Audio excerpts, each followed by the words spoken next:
This one could be a confusing one. But in Matthew 26:52, Jesus, says to Peter, put your sword back in its place.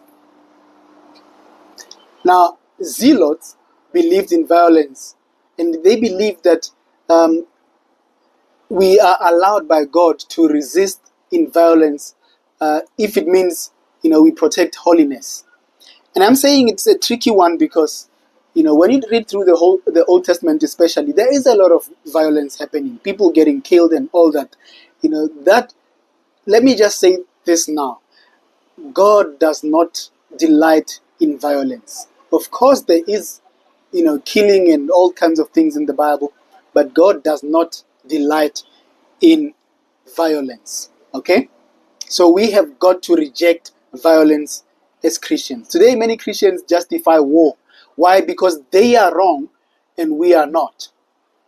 Why? Because they are in sin and our nation is taking care of it. We justify vengeance as Christians.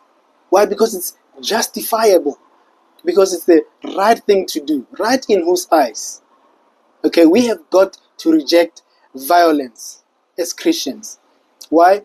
It seems like non-violence feels impractical. As if now, if we allow them to be who they are, we as a nation become unsafe. We as a neighborhood become unsafe. Let me bring it home a bit.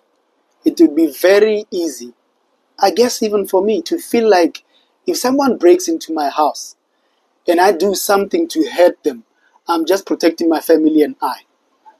At some level, there might be some justification.